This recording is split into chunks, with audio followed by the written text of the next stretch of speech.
Hello to everybody joining me. I'm Erin, and welcome to the Virtual Education Intervention Podcast.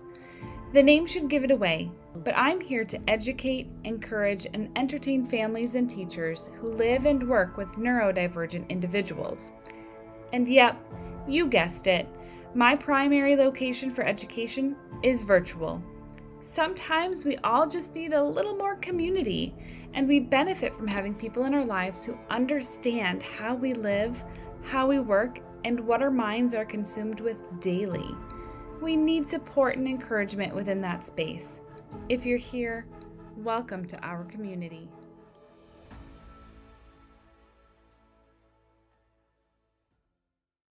Welcome back to the Virtual Education Intervention Podcast.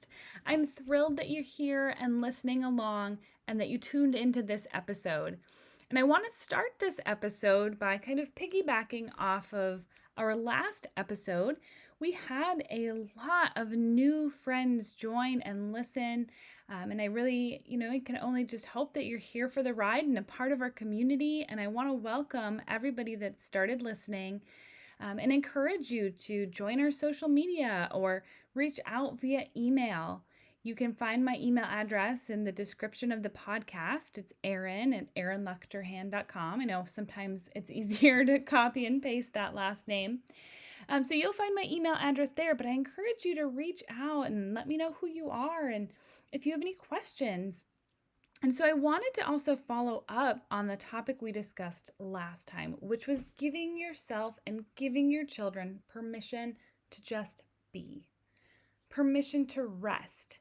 I don't know about you, but I'm a millennial and I grew up with baby boomer parents. And so, part of the stereotype of that is that we were taught that kind of rest is laziness.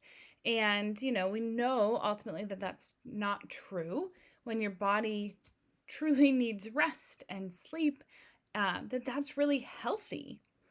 And, I don't think that any of us are like, oh man, my parents taught me that on purpose. It's just, we're all learning and evolving and growing. And I think one thing I'm realizing as a parent is that I need to rest. I need to give my body that rest, and it's productive rest because it's healing to our bodies. And I think that, it's also important that we teach our own children that.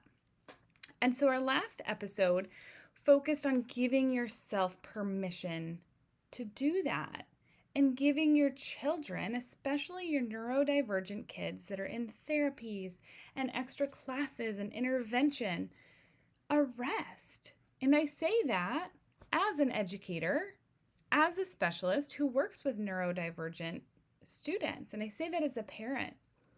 And I have the highest respect and value for the work that's completed in therapy.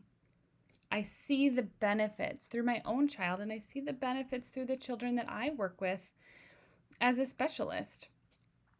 And yet, it is also productive to give our kids and to give ourselves a rest when our bodies need it. So my last episode focused quite a bit on that, right? Our kids need to just feel like they can be kids and they can be loved, and they don't have to earn our love or earn our pride just because they completed a task or they met a goal. But, sometimes it's important to just let kids be kids. And I wanted to add on to that.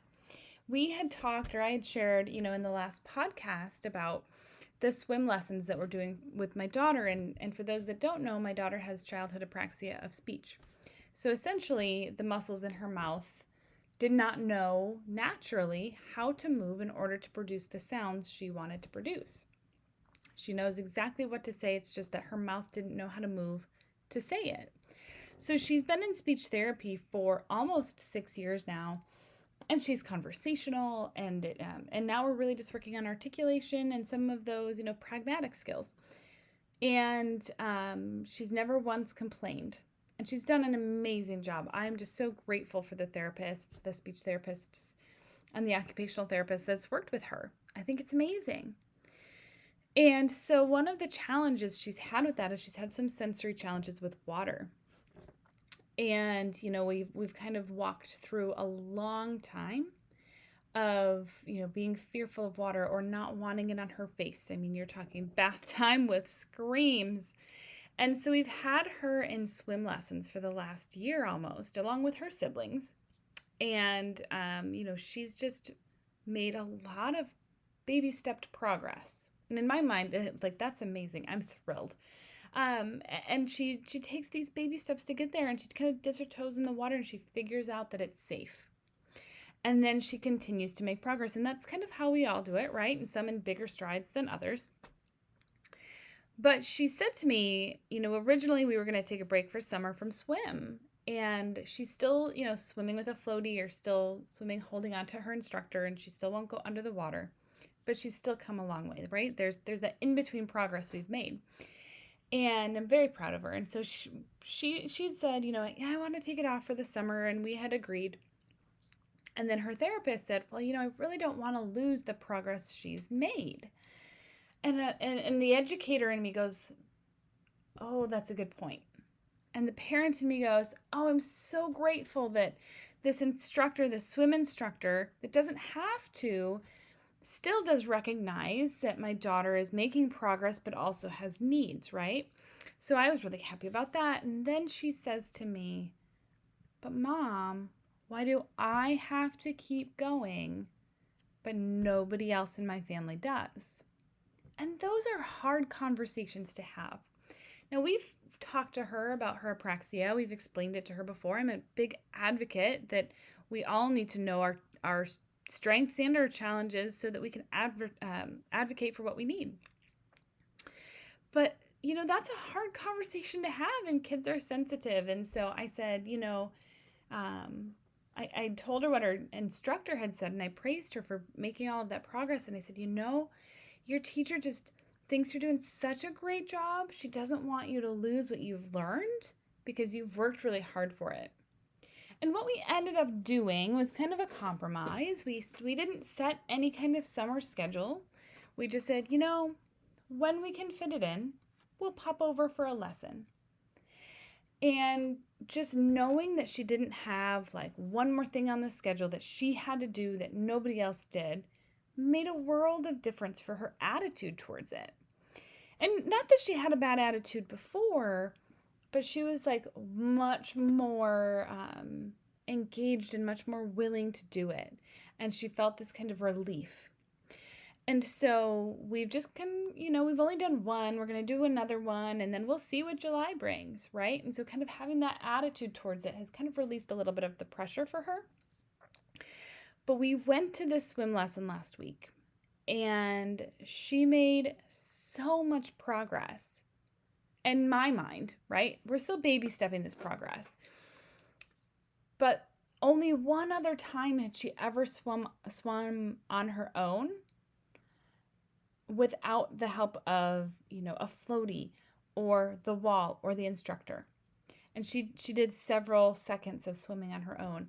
And we went back, and she spent several sections of the lesson swimming back and forth, really close to the wall and really close to the instructor, but not holding on.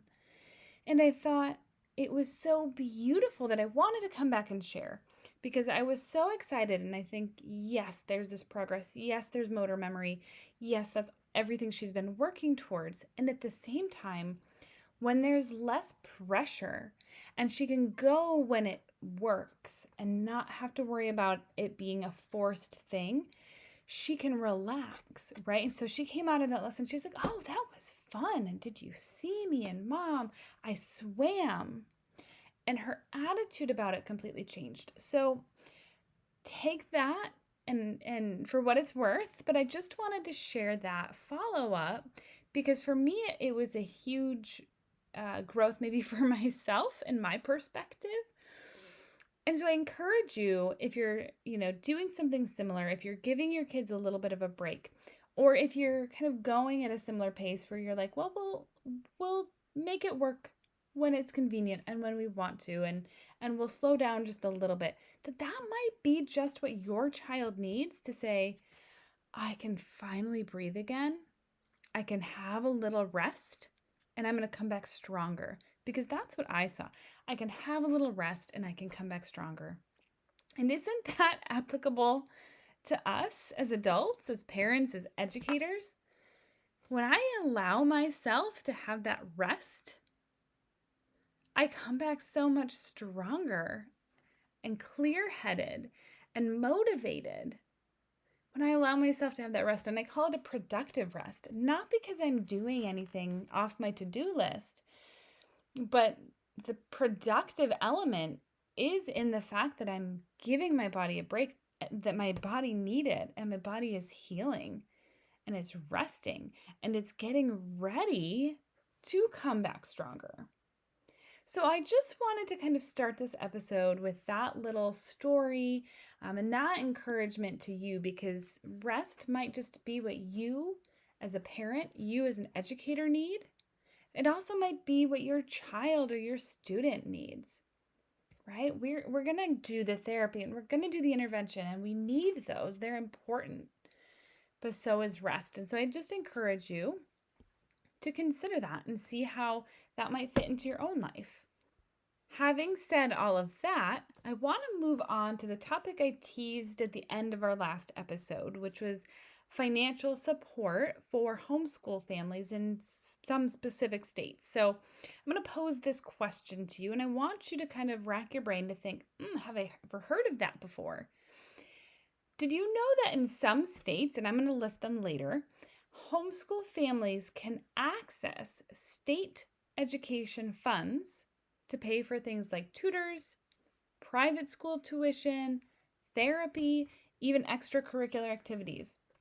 These programs are often called education savings accounts, or you may have heard of them referred to as an ESA, and that's just the abbreviation for education savings account. If you are homeschooling any children, specifically a neurodivergent learner, right? That's the world I live in. But if you are homeschooling or you're thinking about homeschooling, you're going to want to hear more about this and learn how some states are actually helping cover the cost. These are not like small little piles of money. These are like large amounts of money, especially in some of these states. Now, I'm going to give this caveat that every state applies homeschool laws differently and looks at homeschooling kind of through a different lens.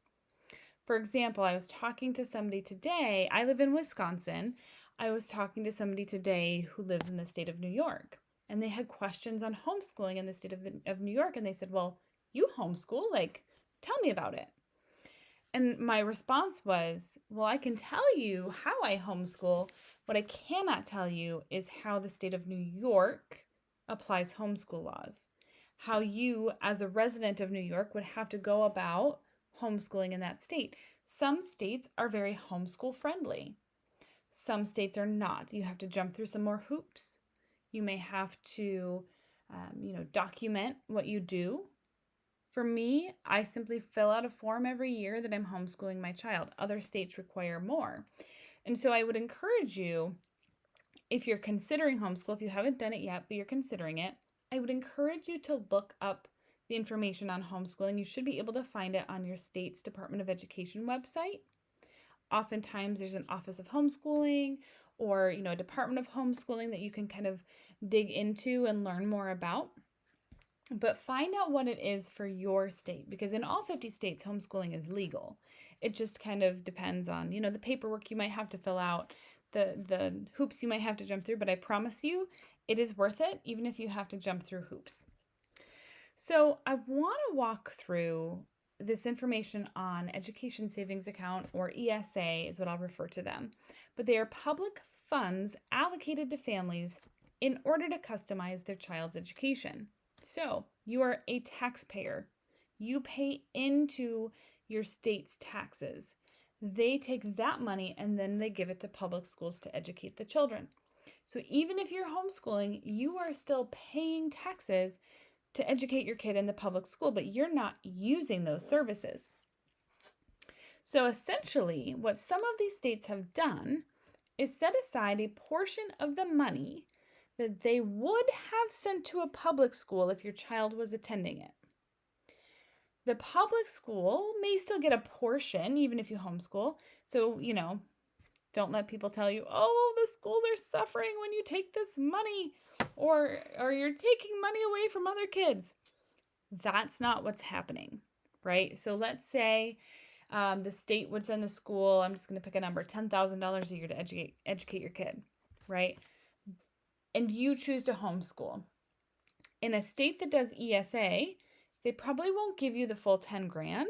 They'll probably still send a portion of it to the school, and you would get the other portion to do a variety of things, and we'll talk about those. So you're not taking money away from other kids. No school is suffering when you do this. In fact, I would argue the schools kind of get a really good end of the deal with this. They still get a portion of the money that the state is sending for your kid, and also they don't have to educate your kid. So don't, fall for any of those, oh, you're taking money away from the schools comments. You're not doing that. The state has already set aside this money for you if you choose to use it. It's just kind of sitting there. So if you are in one of these states we're going to talk about in a little bit, and you are homeschooling, go get that money to support your homeschooling effort. So before I dive into even more of the nitty-gritty of it, I want to just weed out a couple of things because there's a lot of language and terminology and different things associated with education in different states. And so you might hear school choice, you might hear vouchers, you might hear, flexible spending, you might hear ESAs, and they're often lumped together. And that's because they kind of have like the same umbrella over them, but there are differences. So I wanted to just talk quickly about school vouchers and how that is different than an ESA for homeschool families. So a voucher, again, not every state does this, and not even like every district in every state does it, at least in my state. So vouchers, or school vouchers they're called, they typically go to private school tuition only. So if you're in a county or a district that offers school vouchers, essentially they are offering you a scholarship or state funding. Instead of your money going to the public school, they'll allow you to take it and go give it to this private school for tuition. It's, this aspect of school choice that families should have the ability to choose what school their kids go to, even if, they want to send their child to a school that's not in their district. Okay, so it gives family rights and, parent rights to choose where their children go to school. And so that there's a big benefit there. So that's called a school voucher. If you have questions on that, I would recommend you look up to see if your state or your district offers them. I don't have as much information for this podcast on school vouchers, so I would recommend that you do your own research on them. But I did just want to have this little bit of information to identify the fact that vouchers and ESA, they're kind of under the same umbrella, but we're going to be focusing on ESA, or education savings accounts, today. They are a little bit more flexible. So ESAs, while vouchers go to schools, ESAs have more flexibility. They can cover things like tutors, intervention, therapies, the purchase of curriculum. They can also cover things like activities, right? Perhaps your child wants to go and do dance lessons or swim lessons. They can cover some of those costs, right? We know that raising children and educating children is expensive. And oftentimes, not always, but a lot of times, if you are homeschooling, that might mean that your family lives on a single income. It is a sacrifice that many, many people are willing to make in order to homeschool their children. Again, not always. There are people who homeschool and work, and maybe they have flexible jobs, or they work from home, or they tag team with a spouse, or they've adopted a unique schedule. For my family, we own a tutoring business, and so I have the ability to work kind of throughout the day, or however I choose my schedule. I also have alternative contracts, and I'm able to choose my schedule so that I can prioritize homeschooling my family. My husband also works from home, and we tag team it that way. We both work. We've chosen to prioritize homeschooling our children and adapting our lifestyle to that. Now, but that also means, like I mentioned, a lot of other families are willing to go to one income, which is great, and I applaud that. And I think whatever you do in your life to make your priorities, the rest of your lifestyle adapts to that. Having a single income and being able to, homeschool and do as much as you might want to do can sometimes be a challenge. When you have a dyslexic child who needs extra intervention, or maybe you have a child with autism who could benefit from executive function coaching, or you have a child who wants to do an activity, those are costs that add up. And when you're living on a single income, there's not always a lot of flex in the budget to afford it. So if you're in a state that offers ESAs, I'd highly recommend exploring that as an option. It's going to be a really great financial resource for you or for somebody that might be homeschooling. So here are some common eligible expenses that we know people use ESA money for. They can use it for reading intervention. That might mean a curriculum, that might mean an online program, that might mean a dyslexia specialist that works with them. They've also used it for executive function coaching, right? Whether that's applying to their academics or applying to their life skills. Online tutoring, other education materials, therapies like counseling, speech, occupational therapy, physical therapy, those different types of interventions and therapies. We also know that it can be used for private school tuition, right? Kind of another aspect of school choice. You can use that money towards private school tuition should you choose. Extracurriculars, music, sports, theater, activities like that your child is interested in. So if you live in a state that offers ESA, you should check with your specific state to determine what it can be used on. That was a list of generalities that a lot of states allow families to use the money on, but I would highly recommend to do a little more digging in your state to see, if your state has any specific nuance to that or any additional things you'd be able to spend it on. So, obviously getting some extra money to homeschool is awesome, and it's a benefit to all of our students and all of our learners. But why does this matter? I would argue even a little bit more for our neurodivergent learners. It's because customization for education is vital to our neurodivergent students. I use the term customization, individualized, right?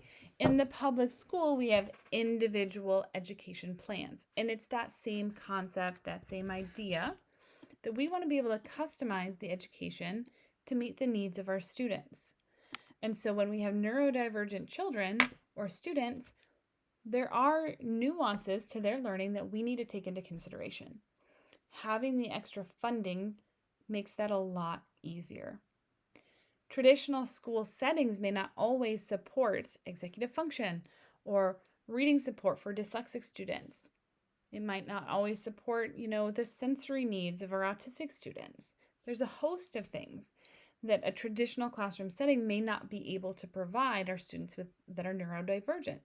However, when you homeschool with an ESA, parents can build a team. And public schools will also build a team for your child, right? They're going to have the IEP team. They might have the academic instructor. Or, if your student has additional needs, they may have pull-out support and have a special education teacher.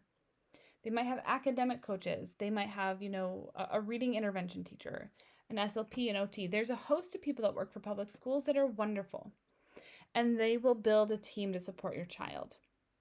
However, if you homeschool, you don't necessarily get that built-in team unless you build it. And if you are building a team of therapists, you're either paying out of pocket or you're hoping your insurance covers it. And so if you are prioritizing home education and homeschooling and your child has these additional needs, then you really want to make sure that you have the ability to meet those additional needs, right? So if your child needs speech therapy, occupational therapy, physical therapy. There's additional therapies out there, right? Eating therapy. I know that's part of speech and language, can kind of work on some of that, but there's also additional therapists that work on, swallowing and eating. If your child has any of those needs, we either hope that insurance covers it or we pay tremendously out of pocket. So with an ESA, a parent that's homeschooling a neurodivergent student could handpick a team almost, build a team of therapists, build a team of tutors. They can afford to go pay for that, Orton Gillingham dyslexic reading specialist tutor that gets great reviews, right? Like, you can afford to go do those things because you have the ESA funding. You have the ability to choose these evidence-based methods, like I mentioned, Orton Gillingham, or use the funds for sensory-friendly activities or, manipulatives, executive function-based curriculum, or other trauma-informed supports. And I love, too, that you can use it for the fun activities, right? Like cheer and dance and horseback riding and swimming and sports. And I love that this gives families more control and agency and the financial resources to actually do these things. It comes from our own tax dollars. So we are paying our taxes to send our children to public school, but our children are not accessing the public school. And so being able to get some of the money back that would have gone to the public school allows us to do these things. It allows our children to benefit. And isn't that the whole point, right? Educating our kids and allowing them to be the beneficiaries of that education. So let's walk through some states now that currently offer ESA or ESA style programs. Not all states offer this yet. I say yet because I'm hopeful that someday this will expand to more states. I do know that there are some that are kind of in the works or researching and looking and considering some of these programs. So if your state is mentioned, take notes. Do your own research, right? If your state's not mentioned, I do encourage you to consistently and regularly check it, kind of keep your ears open to see if something has changed in your state. But here are the states that I've done some research on and found some information for as of 2025. Arizona, Florida, North Carolina, West Virginia, Iowa, Arkansas, Tennessee, Mississippi, New Hampshire, and Utah.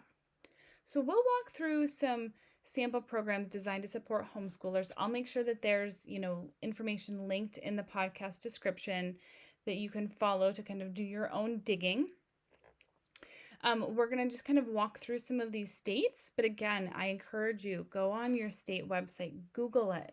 Does my state have ESA funding for homeschoolers? I live in XYZ state. I homeschool my kids. Can I get ESA funds? Or even go to, your state Department of Education. Another resource I do recommend looking at is Class Wallet, because many of these ESA programs use Class Wallet to get families the money. You can also check out compassclassroom.com. Great resources to start your research. But again, a simple Google check for your particular state will get you so much information. So let's go ahead and check out Florida. Now, Florida is managed by Step Up for Students, covering up to, get this, $24,000 as a rollover cap starting gradually over the years. Okay, you can spend this money on curriculum, instructional materials, private tutoring, hybrid or part-time private school, extracurricular, dual enrollment, standardized testing, and therapies. Parents, you can register via EMA, My Scholarship Shop, utilize those funds for direct purchases through their vendor marketplace. Compass Classroom has a ton of links for Florida. So if you have any questions on that, definitely check out that website. But Florida has an awesome ESA program. If you are homeschooling in Florida, amazing. Take advantage of that. Arizona. Now, Arizona is often considered to kind of be like the grandparent of ESA funding. They were one of the first states, if not the first state, to do it. Arizona funds approximately $6,500 to $7,000 a year, ranging district-wide. Sometimes the range is $4,000 to $9,000 for students with special needs if they need extra support. Funds roll over; they're paid quarterly. So a lot of times it looks like they use Class Wallet, which is, a website that they're able to safely send the money over. I know companies I've worked with in the past that's able to accept ESA, they use Class Wallet. So if you're in Arizona, you could be getting thousands of dollars every quarter just directly sent to you by Class Wallet. So one other thing I will note, a lot of times this is something that you'll, kind of learn as you do your own research. Sometimes these ESA, the money can only be used with certain vendors, right? So it allows you to have a lot more freedom and flexibility, but they also want to manage the money correctly. And so you're able to choose from a list of vendors. However, most states allow people to join their vendor list.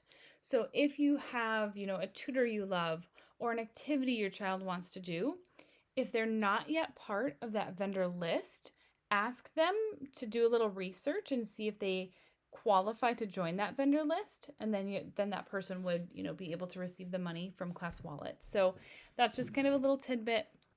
Give that some thought. For example, as I'm offering my tutoring services virtually and nationwide, I'm checking out the different ESA qualifications to see which state I can be added to that list on. And so if you're a tutor and educator, that's something you can do as well. If your state has ESA, are you on the vendor list? The other states on this list, do you qualify to be on their vendor list if you provide virtual support? Check that out, because that might be a really awesome way to connect with families that are looking for the support that you need and that you provide. So Florida, Arizona, both awesome ESA programs. North Carolina has a targeted special needs K through 12 program, standard award of $9,000, but it can go up to $17,000 for certain needs. Higher fund recipients may roll over some of the money with semi-annual disbursements, but it can be used for private school, home education, tutoring, therapy, educational technology. Families have to re-verify this eligibility every 3 years. So every state has some different, kind of nuances to their program.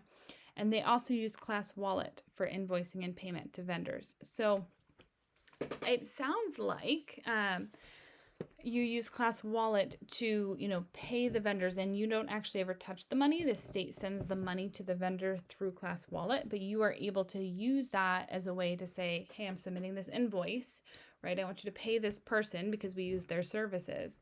So North Carolina, again, thousands of dollars, guys. This is not like little buckets of coins that's going to help. This can really be life-changing for our kids.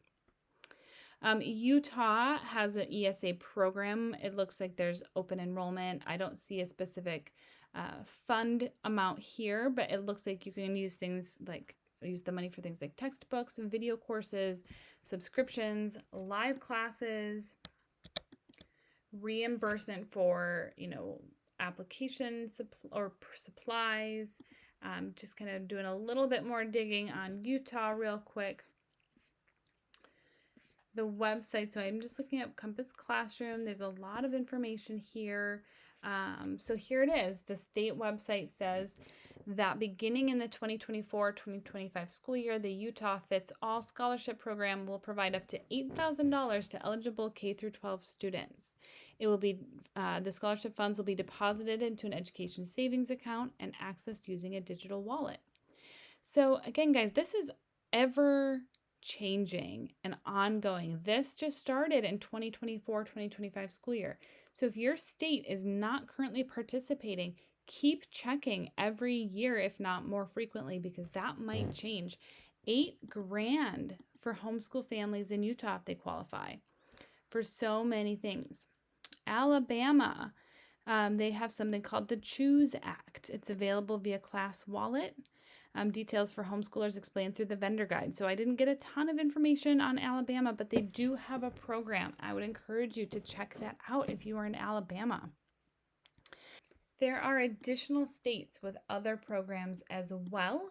For example, New Hampshire, Ohio, I mentioned Utah, other states as well. So I did find another website when I Googled a little earlier.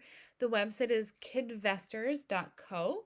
And it outlines a variety of grants for homeschooling by state.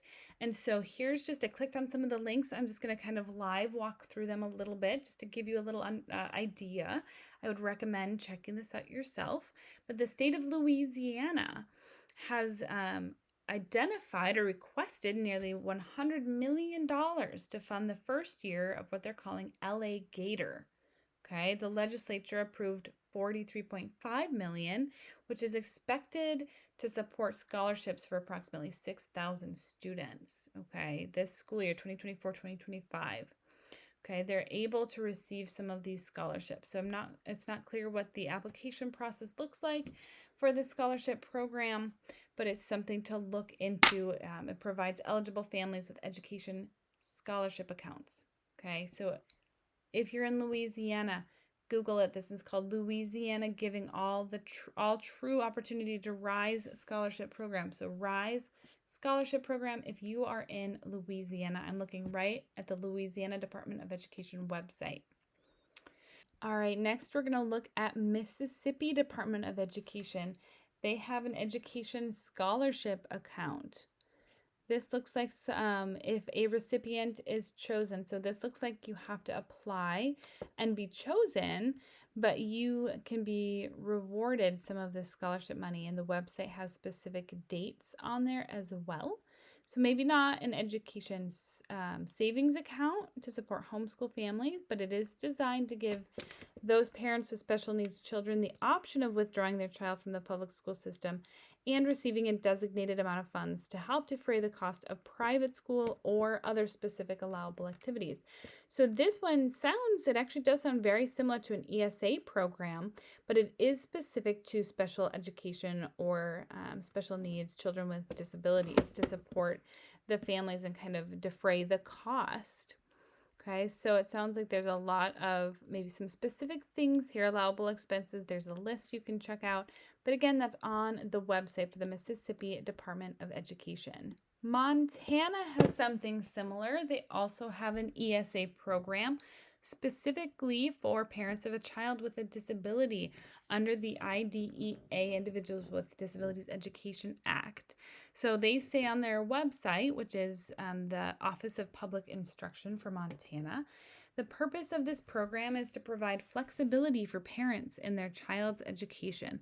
Isn't that the goal, especially when you homeschool, to have that flexibility for parents in their child's education? So they do have application dates that you need to apply for this ESA. So I assume if you are enrolled in their district or living in the district, you can contact the school or look at their State Department of Education website. What I do love about this is that it has frequently asked questions. What do school districts need to know? Who is eligible? How do families apply? How do families receive the reimbursement? What I will say is missing from this website is the actual amount of the ESA. But if you're living in Montana and you have a child with a disability, definitely check this out. I absolutely love what the state of New Hampshire is calling their ESA. They are calling them an education freedom accounts. And according to scholarshipfund.org, they say that education freedom accounts are grants from the state of New Hampshire administered by CSF. I'm not sure who that is. They're made available to families to spend on their children's education, including tuition at their school of choice, tutoring, classes, online learning programs, educational supplies, technology, and other educational expenses. Who is eligible? So to be eligible for a New Hampshire Education Freedom Account, you and your student must be New Hampshire residents, and you must be the parent of or legal guardian of a student. They must be at least 5 years old, but no older than 20. They need to be within kindergarten or entering kindergarten in 12th grade. If your family's income is at or below 350% of the federal poverty level guidelines, then you are prioritized, along with families recipients that have special needs or siblings of those recipients, EFA recipients. So it sounds like there's an application, but it does not sound like it requires you to have a special needs child, simply that sometimes they are prioritized. And the website does offer, the income level that they mention and kind of a chart there. So I really love the New Hampshire ESA, or I should say EFA, the Education Freedom Account. We mentioned West Virginia earlier on our list of states participating, and so let's take a quick look at West Virginia's Hope Scholarship. Now, the website says that it empowers families to make school choices that are right for their educational needs. The Hope Scholarship program offers qualifying West Virginia's K through 12 students an opportunity to build an individual learning experience that works best for their child. It allows these students to receive financial assistance that can be used for tuition, homeschool curriculum, and other qualifying expenses.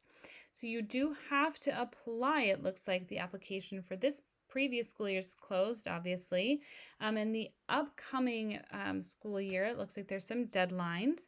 And so, to make sure you get the funding you need from the money that is set aside, definitely check that out and make sure you follow those deadlines. But the Hope Scholarship for West Virginia looks awesome.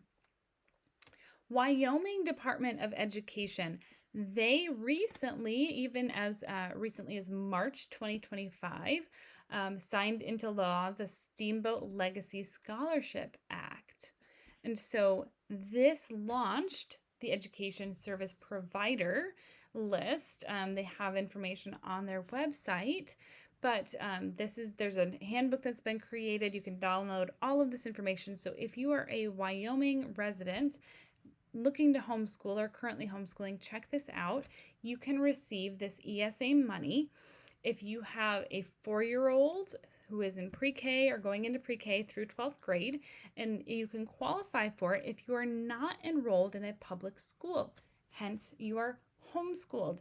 They do have some guidelines on income level, if it is at or below the 250% federal poverty guidelines. So roughly that's a little over $80,000 for a family of 4. So check that out.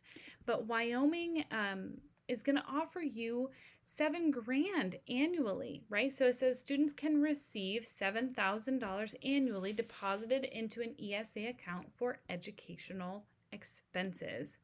Okay, you can use this money for tuition and fees at a participating school, tutoring services, classes or extracurricular activities, textbooks and curriculum, educational technology, school uniforms, fees for education programs or after-school education, tuition and fees for non-governmental online learning programs, education therapies like behavioral or speech and language, cost for college admission tests and AP exams, or the fee transportation costs to education service providers. So if you have to pay to get your child somewhere, you can use this ESA money to cover the cost of transportation. So Wyoming is also really looking to be supportive with that education savings account. We're going to look at 2 more states. Next, we're going to look at the Alaska homeschool allotment. If I have listeners in Alaska, I would love to know. I think that would be so cool. Their homeschool allotment is now $2,700 for all students K through 12. At least it was this past school year. In Alaska, you can use this allotment, that's what they call it, a homeschool allotment. You can spend the money on a wide range of materials and or activities as long as they meet your students' education needs. Now, there is a longer list here of some examples, which I think is great. You can include books, homeschool supplies, literature, social studies materials, art supplies, math manipulatives, science supplies, guided instruction. They consider that things like swimming lessons, piano instructions, tutors. You can also include field trips, which I think is beautiful. I love it. Magazine subscriptions, different software like apps or digital downloads or online courses. You can even use it for your Wi-Fi, your internet. Subscription boxes, things like Kiwi Crate. My kids love Crunch Labs. So that would be one we would recommend, but you can use that money if you're in Alaska for homeschool subscription boxes. Electronic hardware, things like computers and tablets and laptops. educational toys and brain games, other enrichment activities like music instruction or community courses, physical education, ballet, gymnastics, sports club memberships, different curriculum passages, and other online subscription-based programs. So those are just some ideas of what Alaska will allow you to use that $2,700 per student. So if you have multiple children, you would get this money for each of your kids. So if you live in Alaska and you homeschool, definitely take advantage of that allotment. And the last state we're going to take a look at today is Indiana. So Indiana also has an ESA. And I know, even before looking this up, I know this because I've worked with a family in Indiana who accessed their ESA to support their child. Things that are covered by the ESA in Indiana, very similar to the other states. Tuition and fees at Indiana at an IN ESA school, IN for Indiana, ESA for ESA. Camps and training programs, curriculum and supplies, test and examination fees, transportation service, tutoring services, individual classes, therapies, and more. So I'm not finding on the website how much money they do offer, but I know that they use Class Wallet, and it looks like there's a lot of things that you can do with this money as well. Oh, I just found an average scholarship award for Indiana, $13,074. If you are in Indiana and you homeschool, please look into this. This could be such a beautiful resource for you. I know for the family that I worked with, it was such a blessing. They accessed it. It was great. It worked well. If you're an approved vendor on their list, all they do is go to Class Wallet. They submit the invoice. Class Wallet pays the vendor. So again, check out Indiana if you're a tutor or if you're an educator and you want to be on their vendor list.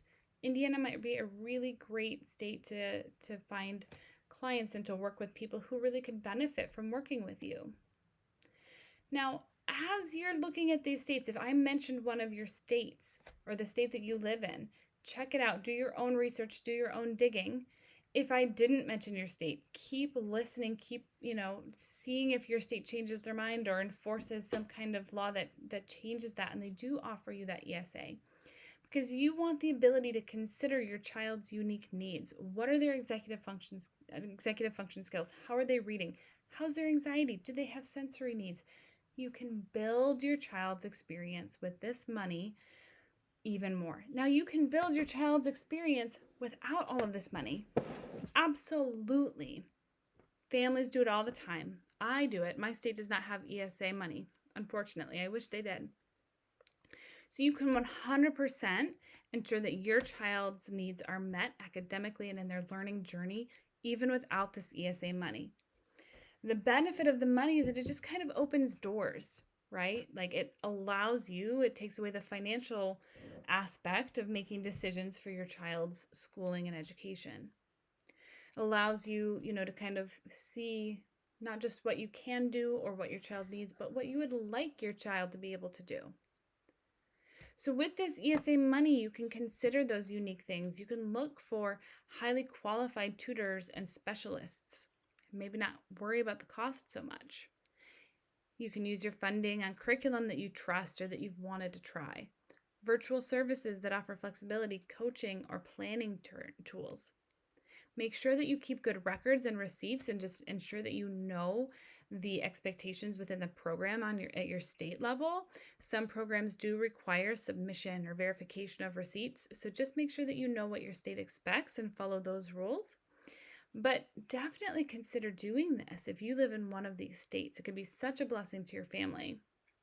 As you consider the use of your ESA funds, or you look to see if you can access those funds, I want to encourage you to use them on something really valuable for your children. Perhaps they need support with executive function skills, and that can look like a lot of different things. If you haven't already, I'd recommend you go listen to some of our executive functioning episodes on the podcast. But perhaps your child has some executive function needs, whether it's academic or life skill related. Or maybe they're dyslexic or struggling to learn how to read, and they would benefit from some reading intervention. The team at Erin Luchter Hand Coaching is experienced and trained in all of these areas. On top of having the, multiple decades worth of experience working with children, and especially in the virtual setting, we also have personal experience, family related experience. I myself am the mother of a neurodivergent child. My 8.5-year-old has apraxia of speech, and we've been on a journey that's impacted, both her speech development, her social skills, her academic approach to learning. We've been through it. And so I know from the parent perspective and I know from the educator's perspective. On top of that, my team has an additional wealth of information in math support, in academic support for homeschoolers up through high school and into college. We have experience in college prep specifically for neurodivergent learners. We also offer family coaching. So if you're looking for a support and you're open to the virtual setting, we would love to talk to you because we can provide your struggling reader with that really specific and intentional Orton Gillingham reading intervention that, while it's work and our kids have to put in that effort, it's so valuable. I've seen progress like no other reading program I've done before. And that executive function coaching, where we come alongside our students and we partner with them and we partner with you to get into the day-to-day and work on those specific skills, can be life-changing. I also love, and so does my team, helping students prepare for college and figuring out what they love to do and what their interests are and where they want to go to college, and having that all aligned together is beautiful. We also know that there are challenges that come from parenting or educating a neurodivergent learner, especially in that homeschool setting. So we offer family coaching as a way, or parent coaching, homeschool coaching, whatever you want to call it. We want to come alongside you and be a layer of support. So if you're looking for ways to, use that ESA funding that you might access, and these sound like they would be really beneficial to you or your child, please reach out. If you are interested in learning more, you can reach us at our website or our email. I will list those in the podcast description so it's easier for you to find, but my website is very simply my name, erinluchterhan.com. My email is erin@erinluchterhan.com. My team and I would love to connect with you to see how we can support you in your homeschool journey, how we can support your student. Now let's just do a brief recap. ESAs are so powerful. They really open up an opportunity for you to financially provide additional support to the children who need it, to your children who need it or may need it. It allows you to purchase curriculum, maybe go on field trips and do other activities. And I think it's really a nice financial resource that some of our states are offering to families who choose to homeschool. I would encourage you to research your own state's program. If you need to apply early and follow all of those deadlines. We would love to partner with you in support for your homeschool journey and your student. And if we're not able to, we would love to point you in the right direction for your needs and to meet the needs of your child. Erin Luchterhan Coaching is a mission and vision-driven small business designed to support you. As a team, we provide virtual intervention and education to break down barriers and create access to research-based tools that empower neurodivergent individuals. By addressing challenges specific to neurodiversity, our sessions foster growth, resilience, and self-confidence, equipping students and adults with the skills they need to thrive. We envision a world where neurodivergent individuals are empowered to embrace their unique strengths, knowing they are created on and for a purpose. Through innovative virtual interventions, we strive to build a future where every learner feels valued, capable, and confident, all while fostering a shared joy in the journey of growth, discovery, and success.